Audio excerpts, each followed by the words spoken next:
కొంచెం స్తోమత ఎక్కువ ఉన్న వాళ్ళు 11 మంది అయ్యగారులను చేసుకుంటాము. ఏదైనా ఆశీర్వాదం కావాలంటే కూడా మనం అంతే మంది తీసుకుంటాము. ఇక్కడ దాదాపు 200 మంది పూర్వీకులతోటి మనకు ఘనంగా రోజు ఉదయం 8 గంటల నుంచి 12 గంటల వరకు, మళ్ళీ మధ్యాహ్నం 3 గంటల నుంచి 6 గంటల వరకు అభిషేకం కార్యక్రమాలు జరుగుతున్నాయండి. దీనిలో పాల్గొన్న దంపతులు చాలా పుణ్యం చేసుకున్నారండి. దీనికి వచ్చిన కార్యకర్తలు కానీ ప్రతి ఒక్క సేవకులకి పరమేశ్వరుడు మనకి నుదిటి పైన రాసిన అదృష్టం భావించుకోవాలండి. ఎందుకంటే ఇది 5 రోజుల కార్యక్రమం జరుగుతుంది.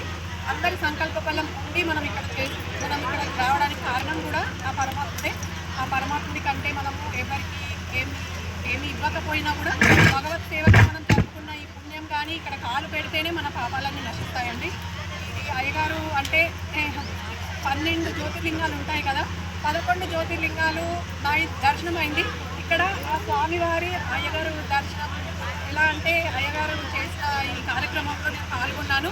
నాకు సాక్షాత్తు ఆ పరమేశ్వరుడు కేదార్నాథ్లో ఎలా ఉంటాడో అలానే సాక్షాత్కరిస్తున్నాడండి.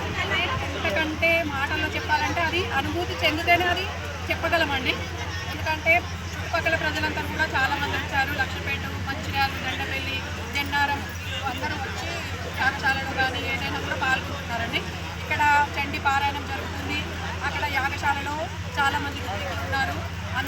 అందరికీ కూడా చాలా అరేంజ్మెంట్ చేశారు అయ్యగారు. ఎందుకంటే అందరి చేతులు చేస్తేనే మనము చప్పట్లకైనా శబ్దం వస్తుంది. అలాగే ఇంతమంది చేతులు కలిస్తేనే కార్యక్రమం విజయవంతం అవుతుంది. ఇప్పటికి 3 రోజులు అయింది. ఇంకా 2 రోజులు కూడా ఇలానే అందరూ ఓపికతోటి భగవత్ సేవలో మనం పాల్గొంటున్నాము. అది మన అదృష్టంగా భావించి మనం సేవా కార్యక్రమంలో పాల్గొనాలండి.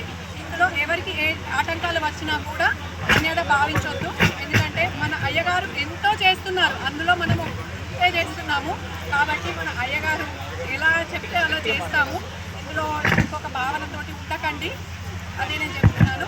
ఇది మాత్రం చాలా అదృష్టం అండి. రుద్రయాగం కంటే అతిరుద్ర యాగం అంటే 14,661 సార్లు చేయాలి. ఇంత అంటే మన కన్నులు కానీ మన చెవులు కానీ ఇలాంటి అదృష్టాన్ని నోచుకున్నాయంటే ఆ పూర్వజన్మ సుకృతం అనుకోవాలండి. భగవంతుని ఆశీస్సులతో మీరందరూ ఇలాగే ఇంకా 2 రోజులు కూడా మీ బంధువులకు కూడా చెప్పండి, వచ్చి కార్యక్రమంలో పాల్గొనమని చెప్పండి.